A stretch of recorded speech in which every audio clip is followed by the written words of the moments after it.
You're listening to the New World to Go podcast with your hosts, Redbyrd and BDLG. Hello and welcome to another episode of New World to Go. I'm your host, Redbyrd, and with me is BDLG. Bordy, we got another crazy week. The hits keep coming, dude. Yeah. They just keep putting stuff out. The amount of information about New World on a weekly basis is absolutely insane. I mean, we might even hit the over 1 hour mark today because there is a lot here. So we'll just dive right in. First and foremost, thank you guys for all the 5-star rating and review. We really appreciate it. We do not, or Bordy, we don't have any this week, right? Other than, well, we don't have any written ones this week, correct? Yeah, no written ones this week, but we had a couple of 5 stars. So thank you guys so much for that. We appreciate it very much. And thank you for the YouTube subs. Don't forget to hit that subscription button, the notification bell for more New World content like this.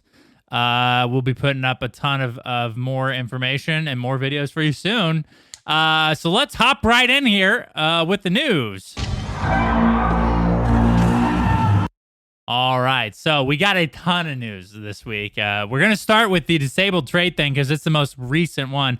Of course, if you've been playing New World within the past, I don't know, like couple hours, you'll notice that trading has been disabled again. And that's not just trading, it's all wealth trading, which means the trading posts are also down. Another duping bug was found. Not a lot to say here, Bordy. Other than maybe, the frequency in which these bugs are being exploited and found. What are your thoughts on a new duping bug that has now shut down Wealth Exchange? Well, I mean, it sucks. That's the simple way to put it. Great is that analysis, it sucks. dude. Yeah, I know. Podcaster. I'm just saying what everybody else thinks as well. Like, it sucks. Nobody wants to see these duping bugs creep their way into the game. But at the end of the day, man, we're a month and a half into the game, so these things are gonna happen. I wouldn't be surprised if this wasn't the last one that we see. They're gonna happen, man. There's MMOs now that have been out for years and years that still are plagued by having these issues from time to time. So it's at the rate at which they can kind of squash these issues is kind of the real test, I think. And I think so far they've done a pretty good job of squashing these issues and addressing them in a timely manner.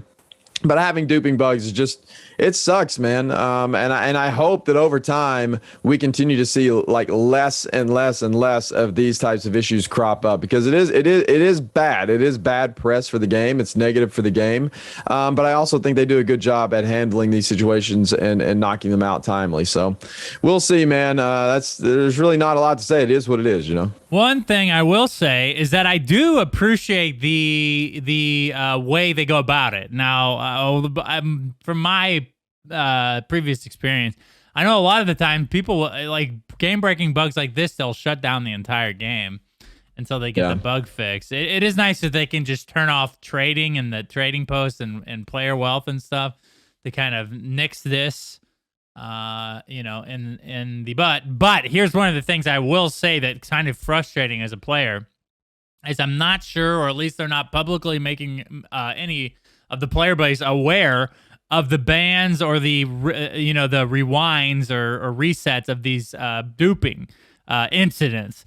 You know what I mean? A lot of players feel like that when things like this happen, it's giving other players who are willing to exploit the game or break the rules of the game or the TOS an advantage over them. And that's not a great feeling, So I would like to see them be a little bit more public on what their actions have been, because it is frustrating as a player who, is playing the game correctly and using the correct means to obtain wealth. What the heck is that?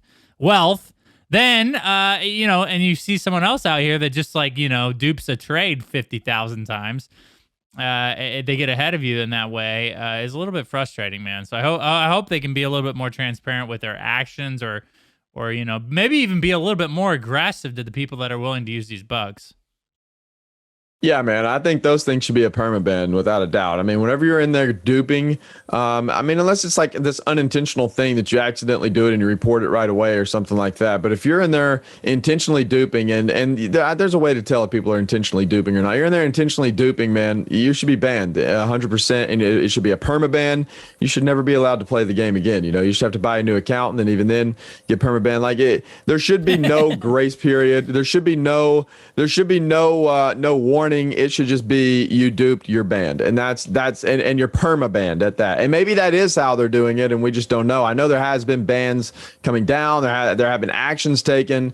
To what extent, I don't know. Yeah, and again, I think to make an example out of those people is key, because it does show like, hey, yeah, you're willing to do this. Well, your IP is, I don't know if they can IP ban with the client with Steam and everything, but surely they can do something close to that. Yeah, you're not for playing the game again, and we'll see. I think obviously, like you said, I don't think this is the last we're gonna see of some sort of duping exploit. So we'll see how they address it in the future. PTR, Bordy, big thing that happened this week.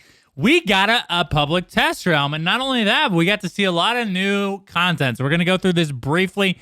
We've already made a video. We'll try to link that in the show notes for you guys of all the things that are available or to experience, and all the changes that they made in the PTR. But first and foremost, of course, is the Void Gauntlet. We all knew it was coming, and here it is. It's here on the PTR, soon to be live client, we all think.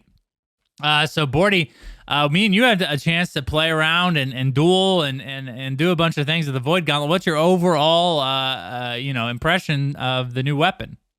I think it's an interesting weapon, to say the least, man. There's a lot of interesting uses for it. I think obviously it's very much geared towards a group build weapon. It's not really made specifically for dueling or small scale stuff. It's going to be pretty good in group settings, I think. And overall, I think it's a neat weapon. There's some neat utility on it. It's very interesting. Some of the way some of the abilities work. Some of them are a little bit weird, but overall, I think it's a cool weapon, and I think it could shake up the meta a little bit. So we'll just have to see how it plays out, man. At the end of the day, the Void Gauntlet is really not my cup of tea. I'm not really a mage player. I know this probably falls much more into your realm than mine. I played around with it quite a lot. It's a neat weapon, man. There's some neat abilities, but why don't you speak on it a little bit, Red? Because this is like right up your alley here. Well, I love warlocks, necromancers, and all things like dark magic. I do think that the intentions of this weapon is to fulfill some sort of, I guess, fantasy in that nature. One of the things I will say, which is interesting about the weapon, is that it is scaling off of intellect primarily. So it's a classic split. I believe it's 90% intellect and 65% focus.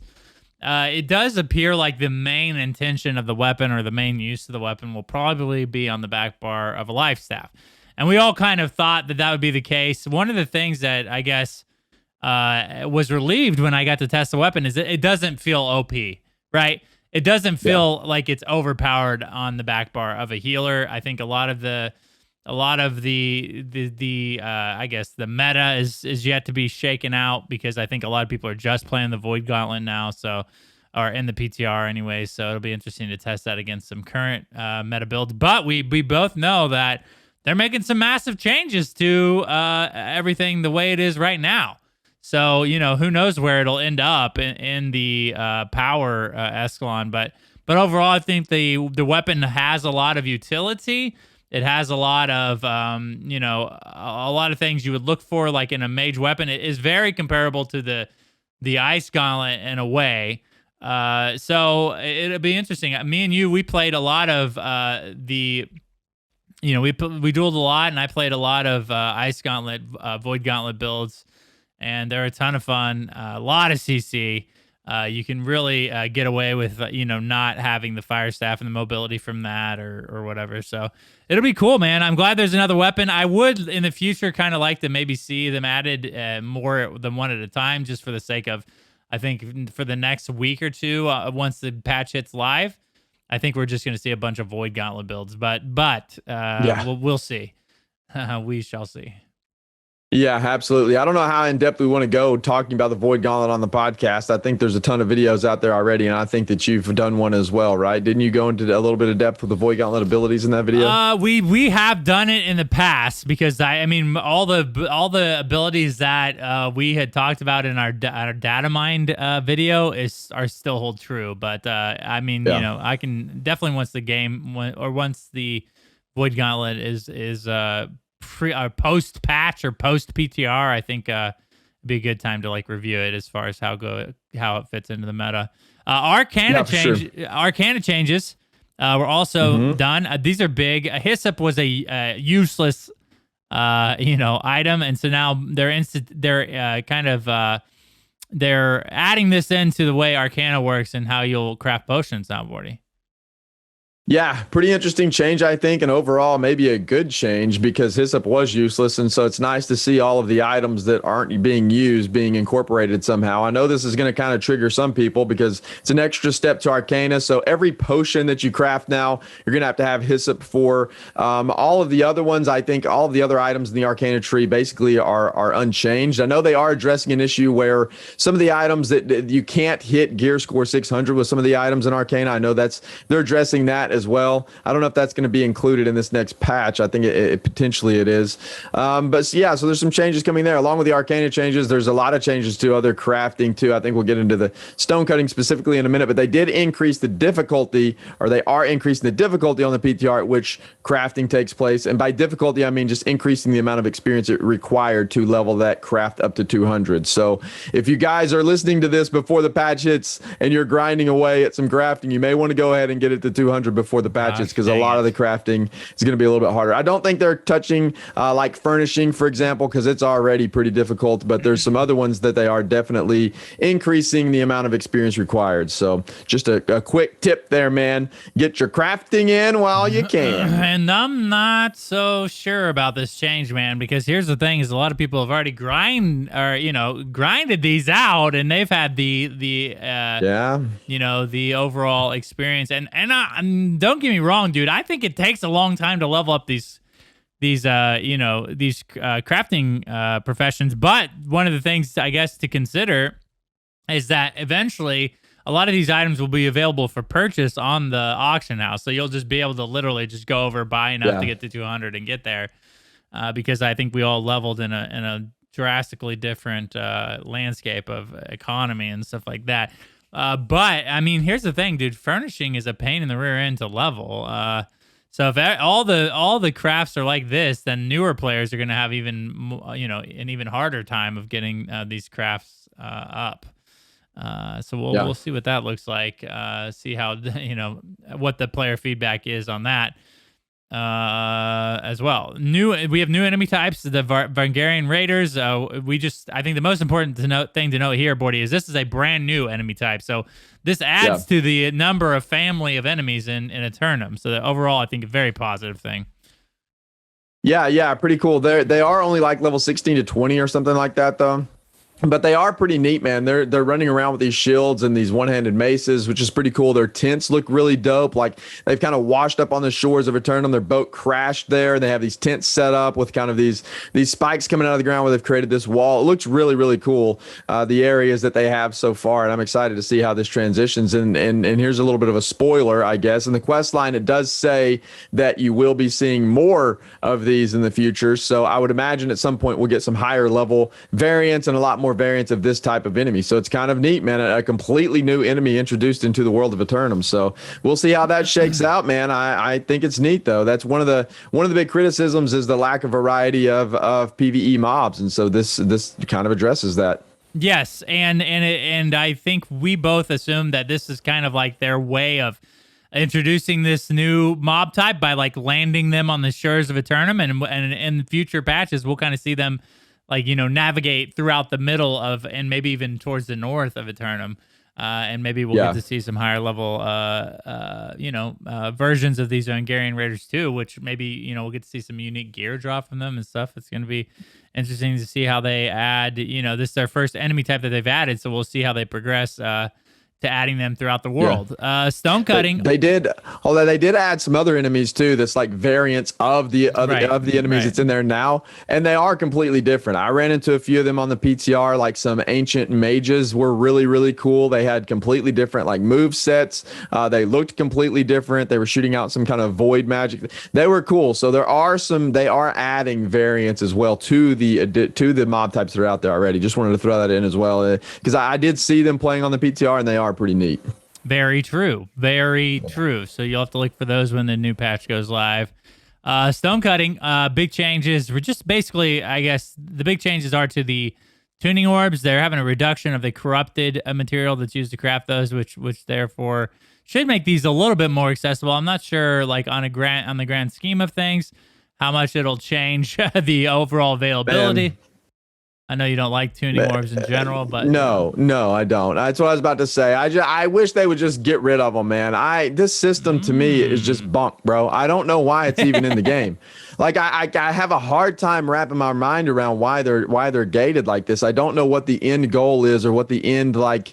I'm not sure why these are a thing, man. I've tried to rack my brain trying to figure out like why dungeons would be gated in this manner, and I don't know why. The only valid reasoning I can come up with is that stone cutting wasn't utilized very much until they added these in, because in stone cutting you used it for, I think, for some furnishing stuff or whatever previous to them adding tuning orbs, so there wasn't like a huge need for stone cutting. So it's almost like they were like, oh, we can just use stone cutting and add in these tuning orbs, and now here you go. Now stone cutting is going to be super important. I'm just not a fan of them, man. I don't know why they're I don't know why they're in the game, man. It's not a fun mechanic to me, and I wish they weren't in there. What do you think about tuning orbs in general? Do you like them? Like what's the purpose? Am I missing something here? Well, okay, I think it's cool to have some sort of like requirement to get into these dungeons. I think the main problem is typically you see systems like this in in-game content. Like the mythic keys are one of the things I can think of from World of Warcraft. You need a certain level of mythic key to enter a higher level dungeon. Now we're going to talk a little bit about this later. I think they have plans to instigate or put into the game a system that you can mutate these expeditions to be higher level to drop higher level gear. In that situation, I do think it's kind of cool to have a key to get into those, so you can't just farm them. I would agree. But I think at that point, once they what's the word I'm looking for? My gosh, once they put them in the game, implement. There we go. Once they implement these changes into the game, I'd hopefully be considered changing, just using the tuning orbs for the mutated versions of them, and then letting the people like run them as they level up without the tuning orbs, because it is ridiculous to think that some player base is going to stop at level 25 to level their stone crafting to a certain level to be able to craft these to run the dungeon. Maybe they don't want people spamming them, but I mean, here's the thing is like, I think New World shines in a way that lets a lot of people level exactly the way they want, whether it's trading or crafting or whatever, but let people run dungeons if they want to run dungeons. Like I don't see, I don't see that there's a problem if someone wants to play the game that way, especially leveling. And we talked about Outpost Rush, making that available for lower levels too. I don't, let people do this if they want to do this early game, because it does add to the amount of, content available at those levels. Yeah, it does for sure. I mean, you do get some free orbs to run Amrine, et cetera, but and all the other dungeons, I guess you get some free tuning orbs. But once you get the end game, man, to go run like Garden of Genesis or Lazarus or something like that, it's just a chore to go get these things, and they make no sense. I can't wrap my mind around why we need them in the game to begin with. I've never been a fan of the system, and hopefully at some point in the future that system will change. But at least they did on the PTR make it easier to craft these orbs, which I guess was the whole point in this. Sorry, I got off on a little bit of a tangent there. But at least they are easier to obtain because they don't require as many materials to craft them. So that is a step in the right direction, I guess. Yes. And I understand. Like, I think the idea is like find someone with a tuning orb and help them run it, but I'm not sure it works as well as they maybe intended. Yep. I just don't understand the premise. Into the microphone. Well, I probably won't edit that out. Sorry, guys. PvP missions. PvP missions are here. There's new ones. in fact, and I think that the direction that they're taking these, Bordy, is good. Just centering their objectives around PvP type stuff, like killing other players or taking a fort. Yeah.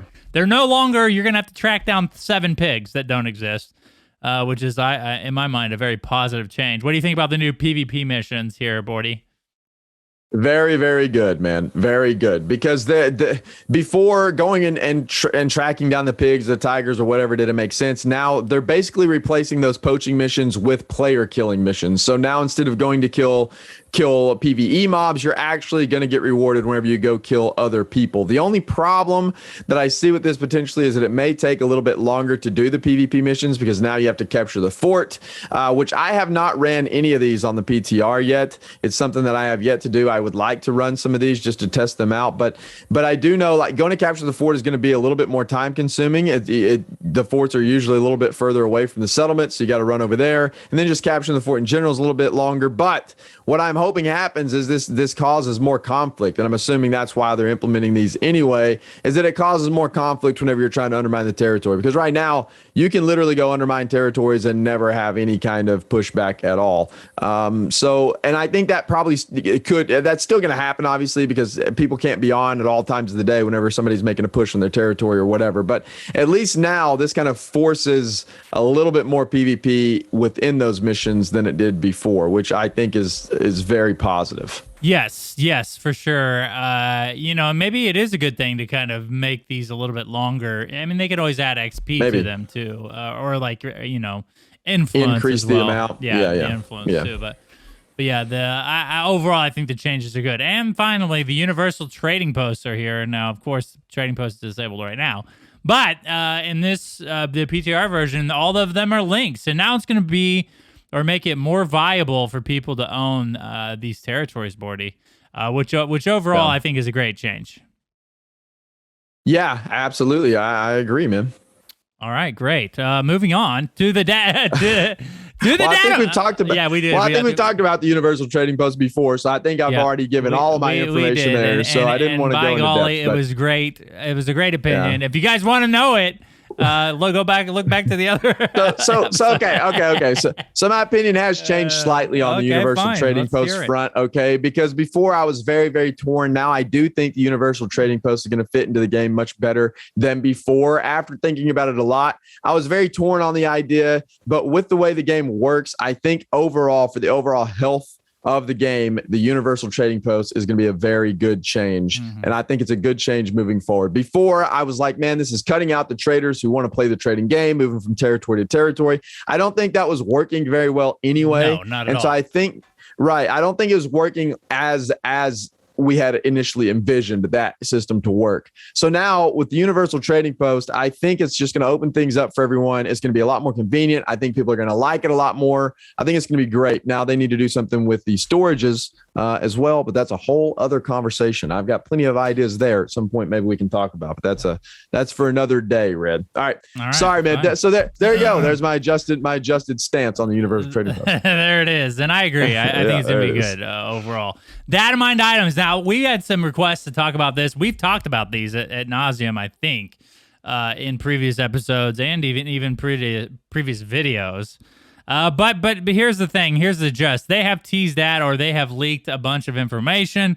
You can find that in our previous videos. New weapons, of course. None of this is confirmed, so we're not going to go into detail. But new weapons, the new zone, of course, Brimstone Sands that we all know we're going to get. We just don't know when. Dungeon mutations, we talked a little bit about those earlier. They're just basically a new way to present the dungeons that are currently in the game. Lots of new skins, of course. We all know those are coming. And then a winter event that they did show some unique items or things in them that kind of show that this might be an actual event, Bordy. This isn't just going to be shop items. This seems there's going to be some sort of activity involved. Yeah. I think the winter event's going to be cool, man. Now, it was speculated we were going to have an October event, and we didn't have that either. Right. So I don't know. I wouldn't hold your breath for a winter event, but I would like to see one before the end of the year. It would be nice to have some sort of event, specifically around like the winter holidays, like Christmas and New Year's and all that stuff. It would be awesome. And I would love to see the settlements and stuff changed and decorated accordingly and whatever. I really enjoy that in games. I think we've talked about that before too, whenever we're talking about the October event, but hopefully we'll get one, man. It's out there, data mined, and so hopefully we see that come to fruition. Yes. I think we're all looking forward to see what New World has to offer as far as holiday events go, because I think it's a big part of MMO culture, at least in 2021. So we'll see what New World does. I'm excited. I hope it's this year that they put it in there. All right, man. So let's wrap a nice bow on the news and head over to our main topic, which will be the most recent dev vlog. I meant blog. All right. So tons of new information here, Bordy, in the dev vlog. A lot of communication here from the New World team, like probably way more than they ever needed to or anybody thought that they would do. But it's here, and we're going to go try to glance through a lot of this here in this episode for you guys. Maybe a quick little bow on the top so you guys don't have to go read this entire patch, but if you want to, we'll link it in the notes as well. Man, I made a lot of promises about links. Hopefully remember to get those in there. Real quick, guys, so they basically took to the forums and posted a question or answers, on a lot of questions that players had, and some pending, I think, concerns from players as well. So, Bordy, we're going to start right with server transfers. So tell us a little bit about what the devs said about server transfers up until this point. Yeah, so apparently a lot of people were able to transfer servers without any issue, or most everyone were able to transfer servers without any issue. But there was like a small demographic of players who they weren't able to use their transfer token because there were these like ghost contracts out there on the trading post. So they're having to like go out and manually investigate these and then take action to correct those. So it says that they are trying to get these corrected, and they're working on those ghost contracts to get all of that stuff resolved. And then they acknowledge that the first round of server transfers provided a lot of lessons for them to learn from, and then they apologize for the inconvenience that people have experienced. And then they said the estimated timing to have all of the server transfer stuff wrapped up and completely corrected is before the end of the year. So, which is to be expected, man. All of these things are growing pains. I don't know that these things are like the server transfer thing sucks. I don't know that it's a humongous issue. I mean, it's something they need to get sorted, but they're working on those things, man. And it seems like most players were able to transfer without any issues, and it's just like this very small demographic of players. So if you're in that demographic, that kind of sucks for you guys, but just know they are working on them for sure. One thing I'd like to point out, Red, before we move any further, though, is that I have seen on the forums over and over and over, and on Reddit over and over and over, the lack of transparency and communication from the developers to us, the players. Dude, I don't know what more people want in terms of communication from the developers. Like, I don't understand people's like demands. And maybe some of our listeners can like help clarify what maybe some people are wanting. But this blog post right here, and maybe people just don't know where to go to find this stuff, because this is in a section in the forums called Developer Corner that probably not a lot of people look at, would be my guess. But dude, this is probably some of the most transparent, like well thought out responses that I've ever seen from any game ever. Like, this is crazy, the amount of information and time and effort they put into crafting and drafting this post, man. I guarantee you this was not a 10-minute post that they put together. This post probably took 10 hours at least, probably more, to put together. This thing is crazy long, crazy in depth. It gives us tons of information, and it's super transparent. So if you guys don't go check the Developer Corner, and you're one of those people that are wondering why we're not getting communication, well, in my opinion, we're getting like above and beyond the amount of communication. So just a sidebar and a side note there, like, go check out the Developer Corner because it's crazy. And if you still want more communication after that, then I don't know. I don't know that anybody's ever going to be able to please you, to be honest. Like I you're don't. unpleasable. I think you're just complaining to be complaining at that point, because there is plenty of communication on literally every topic out there right now. So Anyway, that's the news about server transfers. Just wanted to throw that little tidbit out there too, though. Yeah, I mean, it's, I think, true. The only thing that maybe, like you said, is a concern is that they kind of separate these things a little bit. Some things go up on the website. Some patch notes go on the website. Some of it lands in the forums, and I can see maybe if you're only checking the website, you think, man, the communication kind of sucks. But maybe they need to figure that out, right, in the future to help, because I think their goal is to appear or be transparent with the player base. So and they are. Right. Yeah, they are. And I think that probably is the problem, right? Like people that are going to check just the website, they're like, well, crap, they're not telling us anything that's going on with the game. When in fact, they are literally telling you every detail about what's going on with the game, down to how, here in a minute, we'll talk about how luck works. They went through this incredibly in-depth post about how watermark works. I mean, everything that players are having questions about, they post out here, and it is just maybe the location in which they post it is where the confusion comes in, I guess. Yeah, I would think that was probably the main concern or the main issue here, because it's definitely not transparency, because they're definitely being transparent. Region transfers here, Bordy, cross region things. This kind of falls into the server transfers here. Anything good in that section that you think we should share? They're just talking about like the interest in cross-region transfers. I don't know that they have the cross-region transfers in place. They say that this feature is in development. So if you do want to transfer from, like, they use the example of EU Central to EU East, same would apply from like NA East to NA West, et cetera, et cetera. They don't have that feature in place now, but they're trying to gauge interest to see if that's something people will be interested in. And if it is, then they're going to maybe think about implementing that in the future. So right now you can't transfer cross-region like that, but maybe in the future it'll be possible. That's basically I have never personally played a game that allowed you to region transfer. You always have to re-level. Yeah. So we'll see what it goes there. I don't know if they want to waste their time on doing something like that, but we'll see.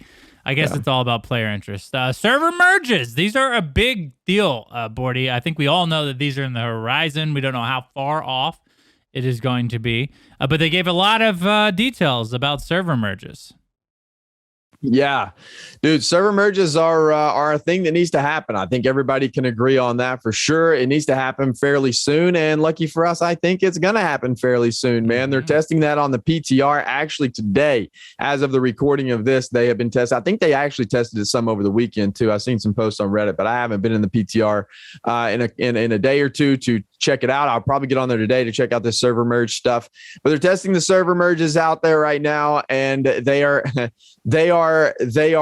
in a nutshell, this is how server merges are going to work, right? Because this is what everyone wants to know. Server merges will probably happen very soon. I don't know exactly the date. They don't list a date here, but they are working on it. It's going to happen soon. But here's the meat and potatoes of this thing, right? This is what's going to happen whenever you merge. Okay, so I'm just going to go ahead and read this to you rather than just explain it. So it says players on worlds identified for merge will be informed in advance of the plan, and you're going to be merging into your world set, right? Just like transfers work, you're not going to be merged with some, like NA East is not going to merge with NA West or whatever. You're going to be merged within your own world set. So it says players on worlds identified for merge will be informed in advance of the plan. Players with characters on a merged candidate world will not lose their progress, including gold, items, faction, and company. However, territories will belong to the companies on the partner world. So for example, if world X is confirmed as a merge candidate and world Y is identified as the partner world, players on world Y are not impacted other than an influx of players in the world. World Y's territory ownership persists after the merge. However, the companies companies are compensated 50K gold, which is 3.3 times the cost of war for loss of territory ownership due to a world merge. So if you are on a server and you own territory and your server is merged into another territory, into another server, you will no longer own territory, but you are going to get compensated by 50K gold for each territory that you own, right? And then it also says World X characters are relocated to World Y, and characters, companies, housing, gold, and owned items remain intact, but your territory ownership does not persist on the new world. So that's how it's going to work.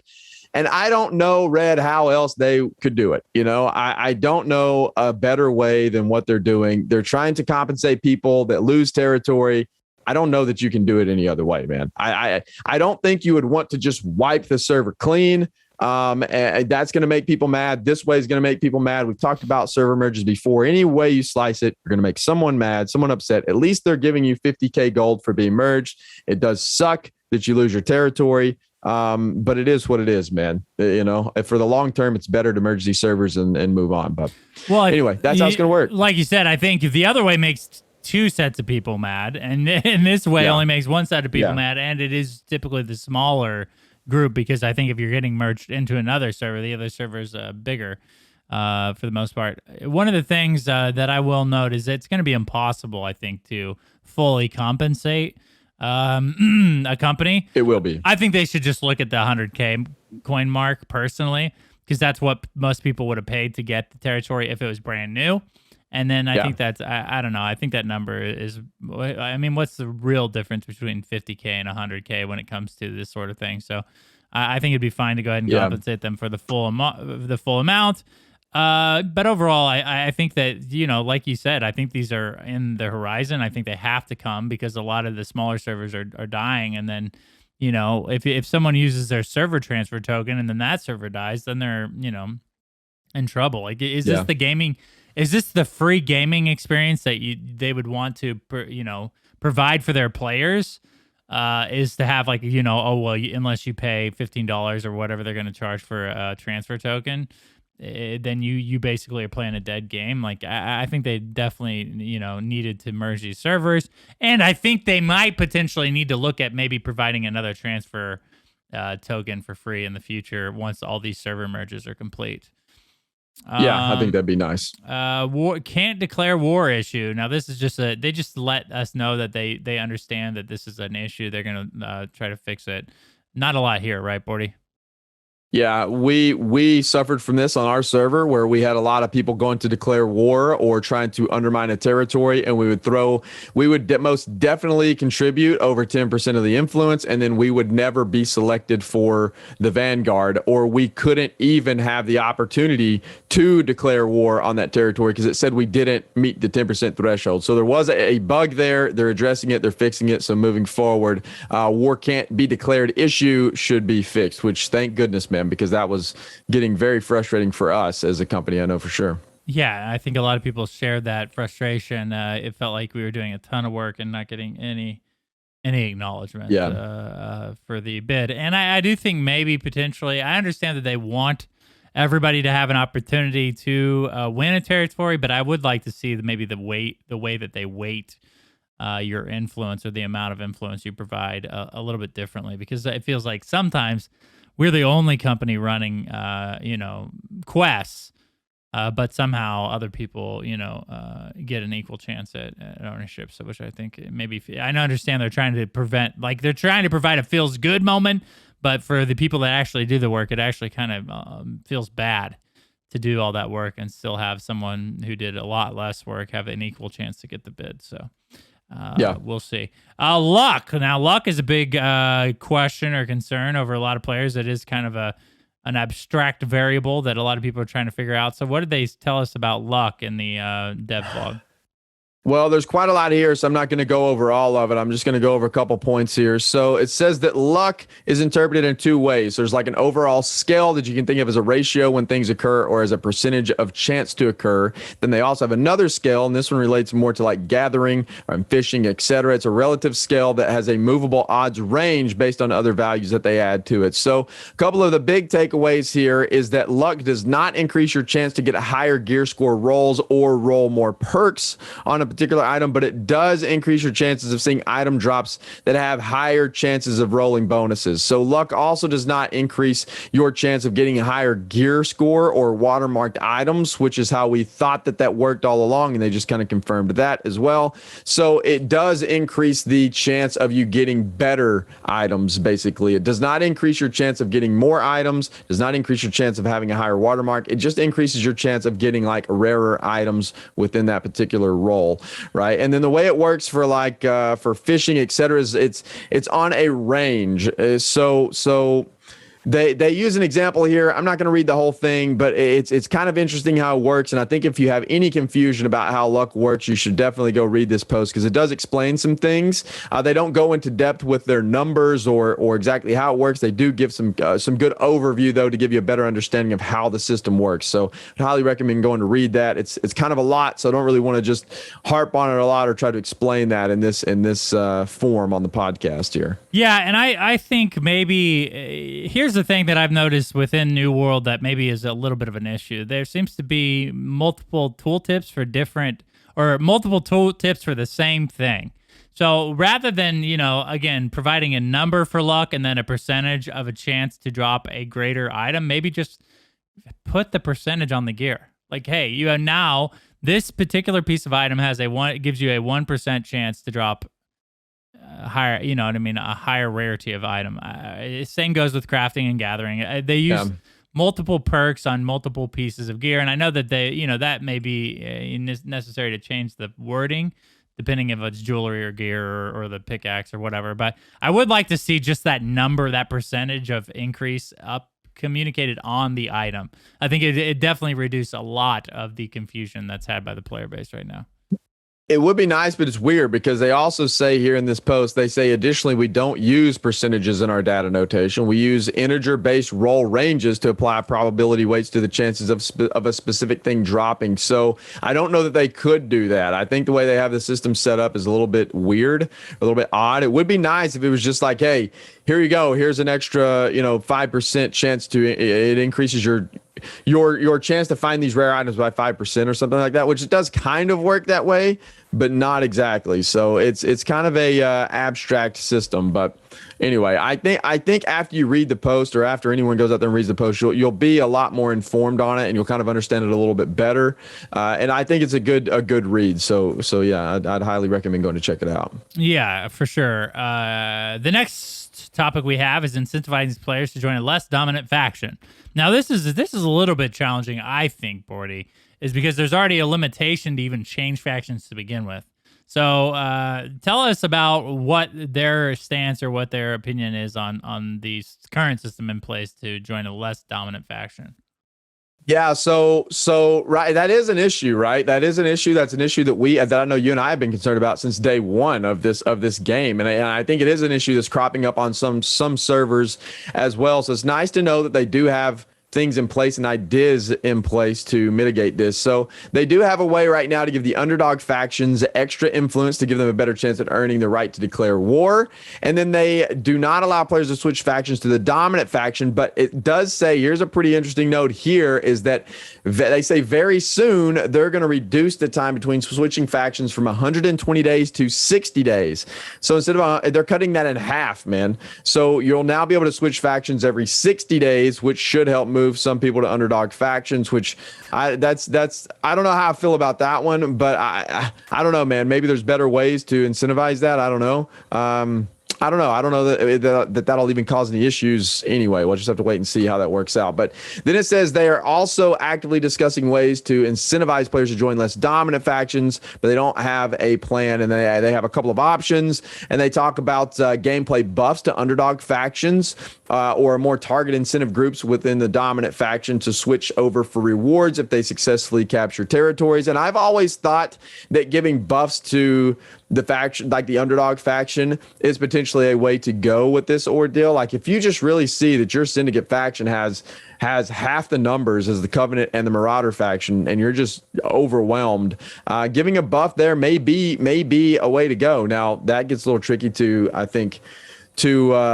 gets a little tricky to balance as well, but I think that is an idea in a way they could go for sure. And I think I'm okay with that. It just depends on how they would implement the buff to the faction that's getting worked over on the server. So we'll just have to wait and see how that goes. That's not something that's currently in the game, but they are discussing that aspect of it. So we'll see. For sure. I think it is something that needs to be constantly looked at because it is a problem with these 3 faction games almost perpetually. Yeah. Like there's always a less dominant faction that, some people like to be the underdog, but I think most people are bandwagoners, so to say, and they want to just be on the dominant faction for less resistance. So we shall see. The next one was about exploits, Bordy.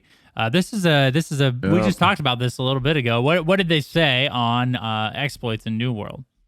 Well, yeah. So this is an interesting one too, because a lot of people are a little bit in the gray area when it comes to abusing exploits, because some people don't know what is considered an exploit and what is not, because there's a lot of bugs in the game and a lot of things in the game you can do that is most definitely a gray area. So this kind of explains a lot of that. So I would recommend going to read this section as well, because you could get banned for something that you're doing that you don't know is an exploit. So you need to come read this for sure. But it says a bug becomes an exploit when a player uses it intentionally, repeatedly, or both to obtain an advantage over normal game behavior.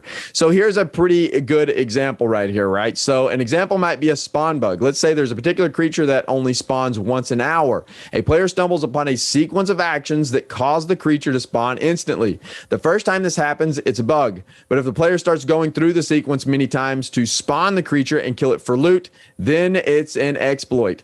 And then using the bug to gain faster loot to access than a player regularly would. So that is definitely an exploit right there, right? Which here's the thing, man. I have been confused about this stuff too. I'll be the first to admit it. There are places in the world where you can go and you can get outside of the territory range of a mob, and then it spawns a little bit faster, dude.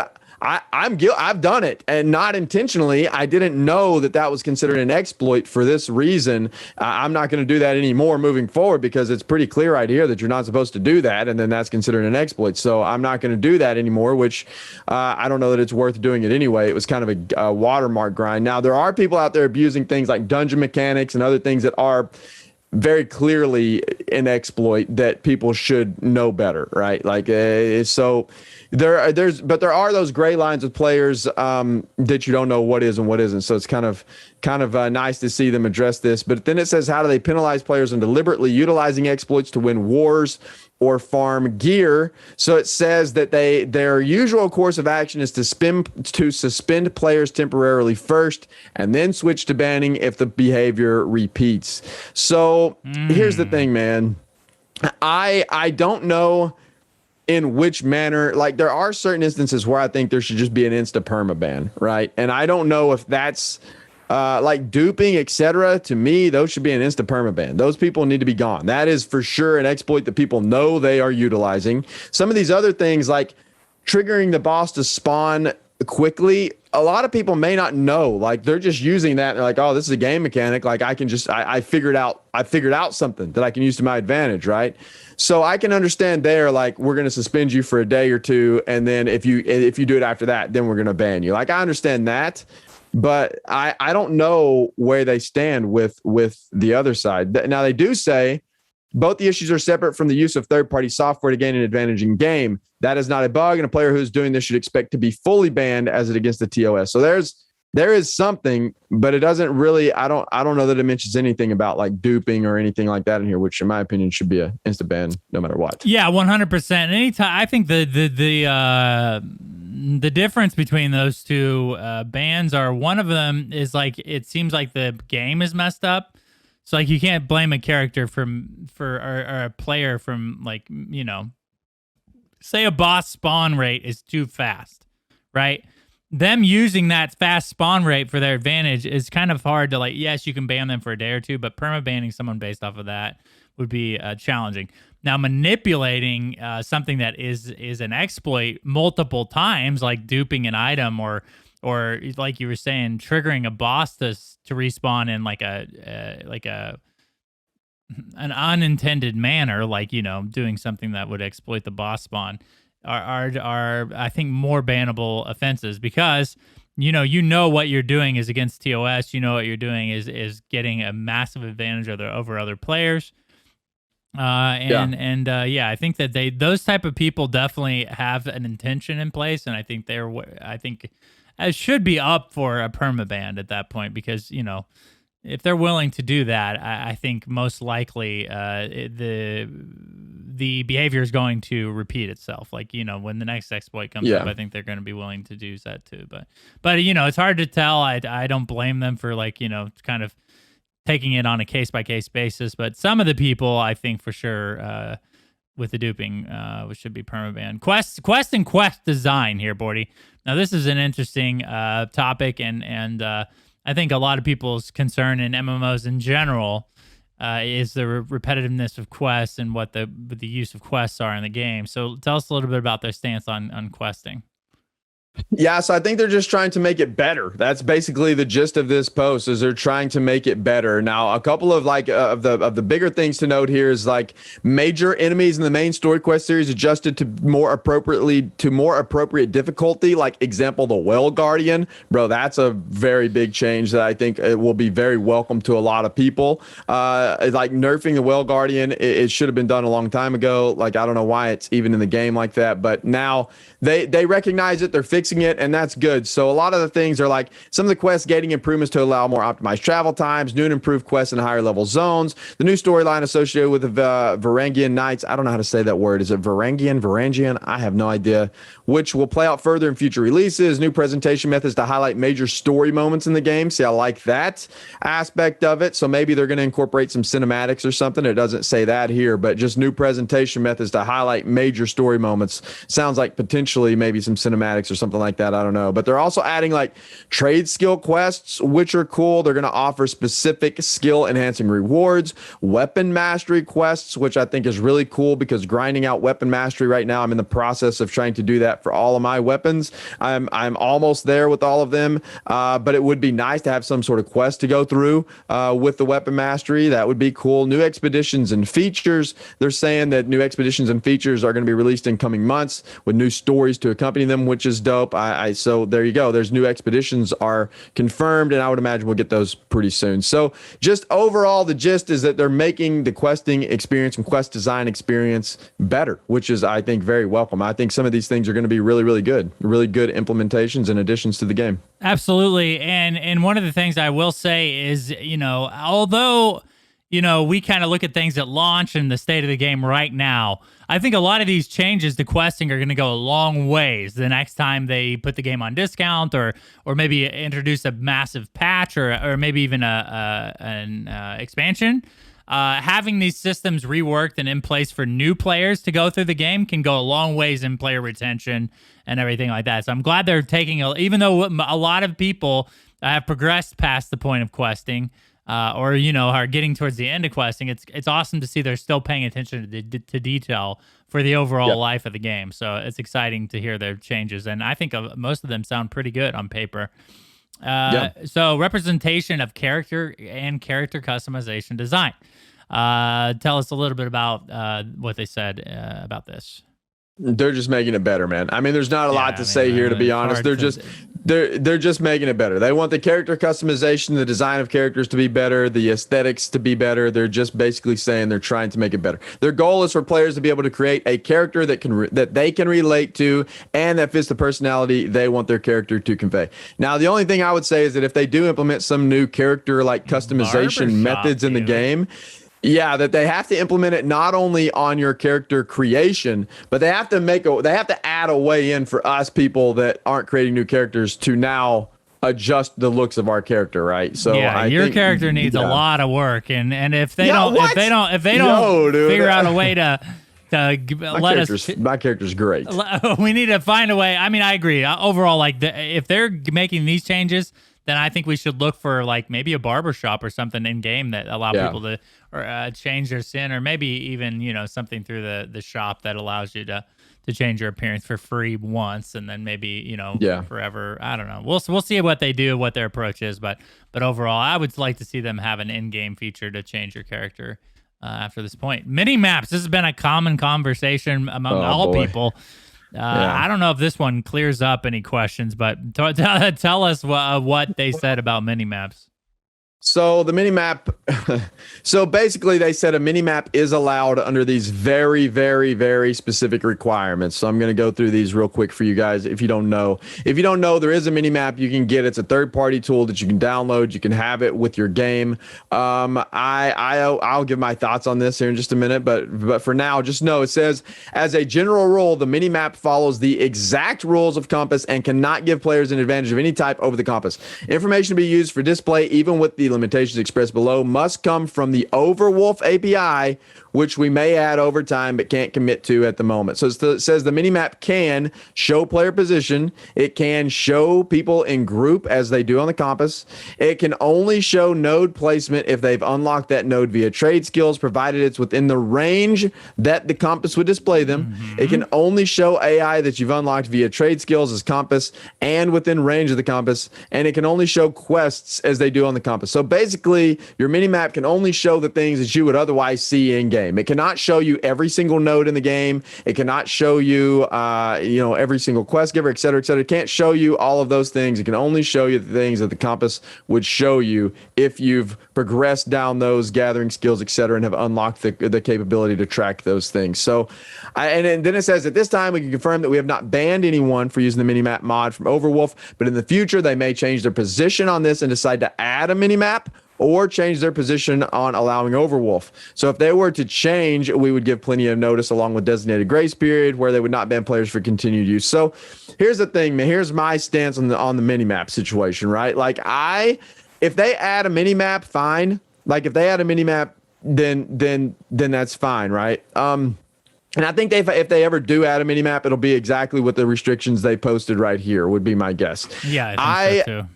Yeah, I hope, man. And this is going to probably be an unpopular opinion, but this is my opinion nonetheless.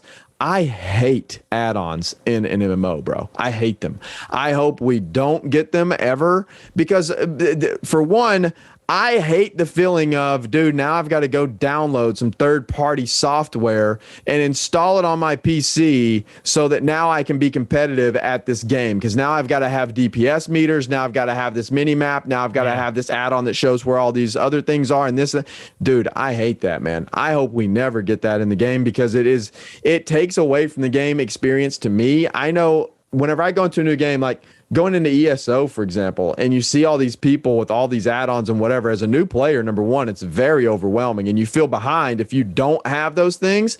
Like if you start the game and you don't have these add-ons, you already feel like you're at an immediate disadvantage, and then you have to go download them and figure out what you need to get and all this stuff dude, it's way too overwhelming, and it's almost like a gate to enter into the MMO that you have to learn all of that on top of learning the game just to be competitive. Like, dude, I hate them. I'm not a fan of third-party programs in an MMO, and I hope they maintain their stance there. And what I would like to see is that these things that players really, really want in the game, they just add them to the game themselves. They have them in the game so that whenever you install the game, you have everything there that you already need, and there's no desire or need to have third-party programs.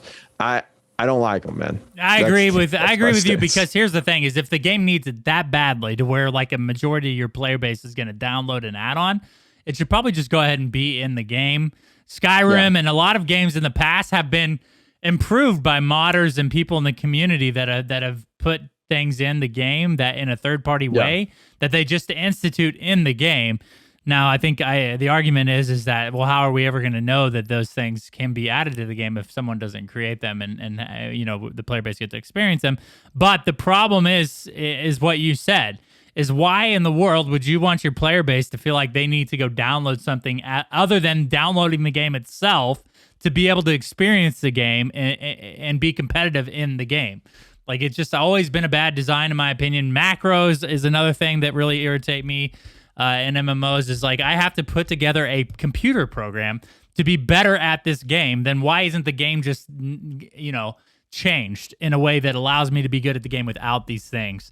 And yeah, I agree, dude. I don't like add-ons typically in MMOs. I do think they can be a divisive way to divide player base and everything like that. So I would like to see them either take a firm stance here.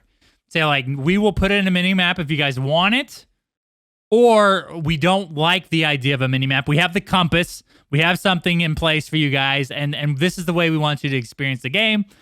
And then no one even knows that the mini-map is useful because no one can have a mini-map. Like, it's just like, you know what I mean? Like, no one has a mini-map, so why can you... Are you going to say, like, I don't want to play New World because they don't have a mini-map? Like, that's kind of ridiculous in and of itself, but... I agree with you, dude. I don't like the idea of needing add-ons to perform in a game or to be competitive in a game. I think it's silly. Yeah, for sure. They do have some really good points in here, and their explanation for why they did not have a mini map in the game on release, which I think are very valid points for sure. Yeah.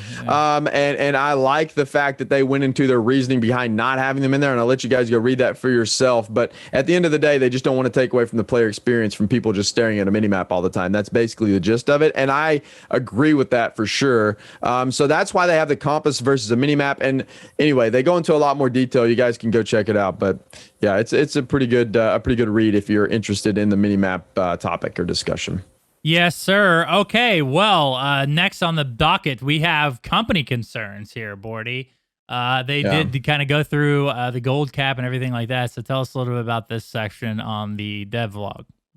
Well, this almost plays into the same thing, the same problem with one faction getting too powerful, right? It's almost like one company becomes too powerful, or they just have too many people, and that one company runs the server, right? So they're trying to put in some things to mitigate that for sure, like the 500K coin cap is one of those things, and some other things. So it says that in the future, this is the big part here that I like, that I hope they add in. And here's the thing, man, I don't know how you'll ever mitigate having that on a server, right? Like I don't know I don't know how they'll ever mitigate that, man. How do you prevent like 500 people coming together and creating 5 companies and just completely dominating the server? Like, how do you prevent that? I don't know that you ever can. I don't think you can. Yeah. Because the way the game's designed right now, you can't. Yeah. Right.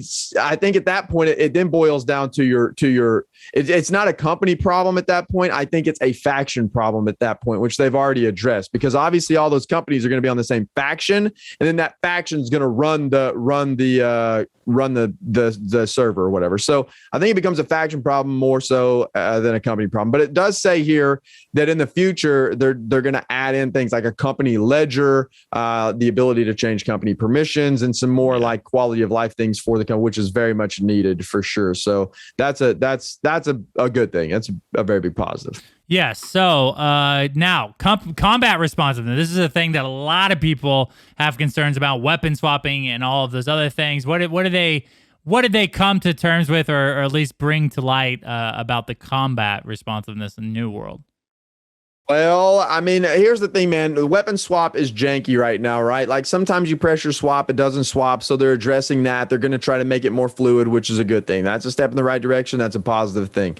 The other thing they're looking at is the dodge cancel windows and the attack input during like the recovery of all of the attacks, because there's some inconsistencies happening amongst all of the weapons, etc. So they're just trying to streamline the fluidity of combat is basically what the gist of this is, which is much needed, because swapping weapons right now isn't great. There are times where it gets bugged out, and you'll press the button, it doesn't swap a weapon, you're still on the wrong weapon, and then you're trying to use an ability. That ability's on cooldown, and you can't use it because you think you're on the other weapon, and it just gets to be a poop show. So there does need to be a lot more responsiveness with the weapon swap, and I'm glad they're addressing that. I think overall it's okay, but there are some definite issues there.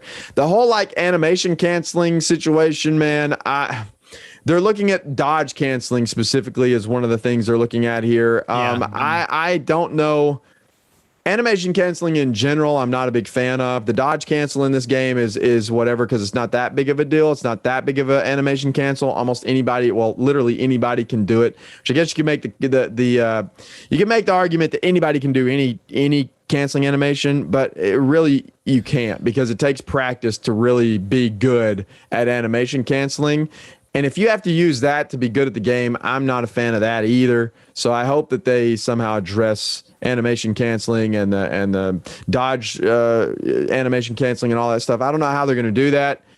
They say they're going to try to make it consistent across the board. I guess we'll see what happens there. But I don't want to get into an animation cancel like combat system, man. That's not fun for me, because then you just have to learn. Like, you just have to learn how to animation cancel, and it's like, well, that's not. I don't know, man. I'm not a fan of that either. They've already taken a stance against animation canceling. Back in the preview event, you could cancel the muskets reload animation, and they changed that completely to where you couldn't. I can't imagine them not keeping that stance moving forward, because again, do you want the most optimal way to play your game to abuse the mechanics of the game? And I think I think the answer is probably no most of the time, and you can argue that, and we don't want to get into that conversation on this show.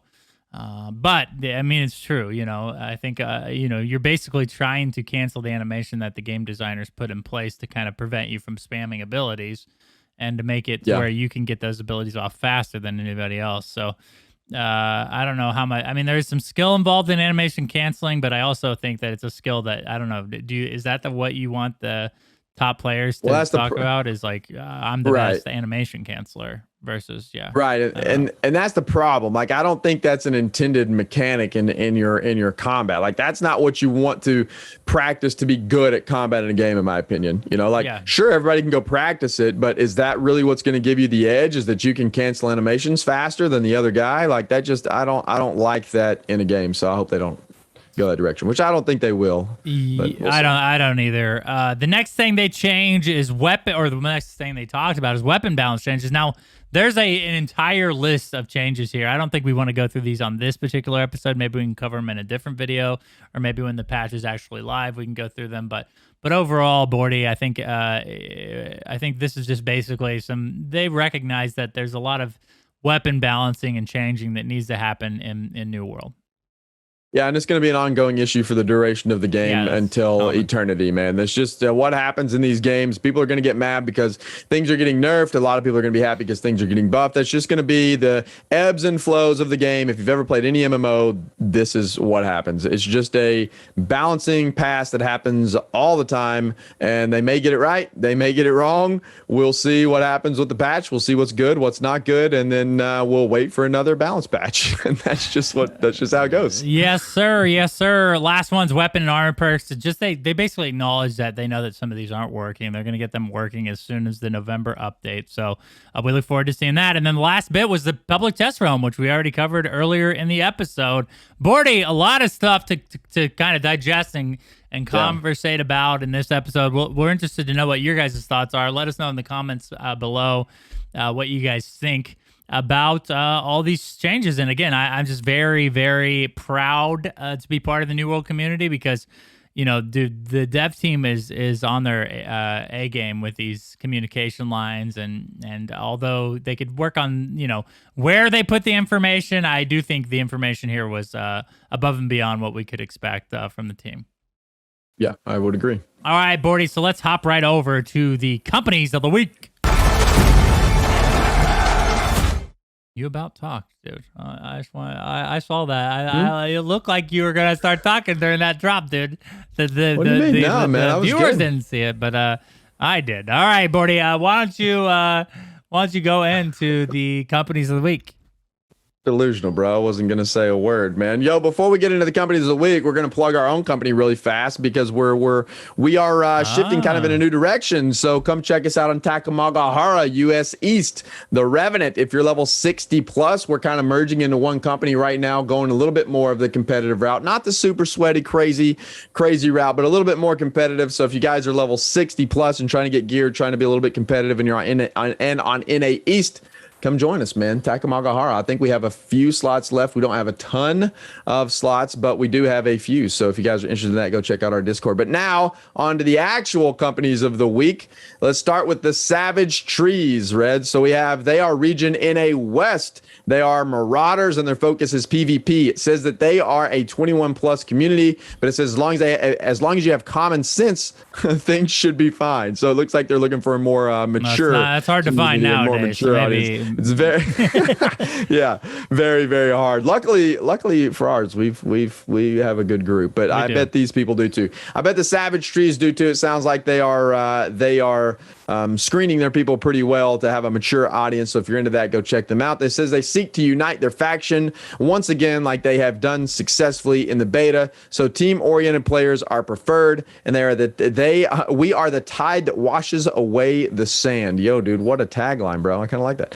Their company is the official PvP company of the Savage Trees gaming community. So go check them out. Their Discord link will be in their posting on newworldfans.com. We'll make sure to link that in the description below, everywhere this podcast can be found. The next company we have on the docket here is Ghost Legion. They are also an NA West company. Their faction is Syndicate.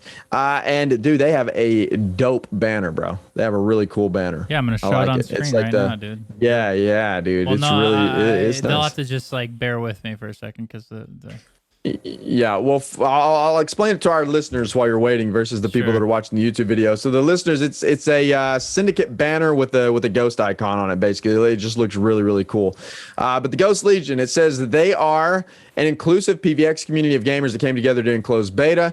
They're organized, competitive, and a knowledgeable group of gamers with previous MMO and Siege War experience. They plan on becoming in-game and war-focused settlement owners who help uplift their fellow faction members. So it says they plan to take Everfall or Windsward. I wonder if they have successfully done that. It says they're going to be running fun guild events like giveaways and raffles for gold donations for the first hours and throughout the game. And it says they're at a point where they're at a point where they have 100 people in their company. So they have a second company dedicated to the more casual players right now, but they are prioritizing people who can be on right at well, that's the launch day plan. So it says that they have basically they have a really competitive company. They have a casual company. It sounds like their competitive company is full. If you want to join them, you'll probably get filtered into the casual company until you can get a spot in the competitive company if you're into that. So go check them out, man. It looks like they are on server Camelot on NA West Faction Syndicate. So they have a recruitment video and everything like that. They seem to take the game very seriously. If you're looking for, maybe a way to ease into their company, then you can join their casual one and kind of make a name for yourself. That's what it's all about. You know what I'm saying? Thank you guys so much for posting these on our website. We appreciate all the support we get from our Patreon and everyone like that. So thank you guys for doing that. I will say, dude, it has been a lot of fun with our company. I know a ton of people. The New World kind of cultivates a pretty unique guild environment. So it's it's cool to see what other people's approaches are to having a company and running a company and stuff. And so Ghosts, you'll have to let us know if you guys ended up achieving your goal of capturing Windsward or Everfall. Guys, thanks so much for listening. We really appreciate it. It's been a great episode. Hopefully you guys enjoyed it too. And we'll see you on another episode of New World to Go.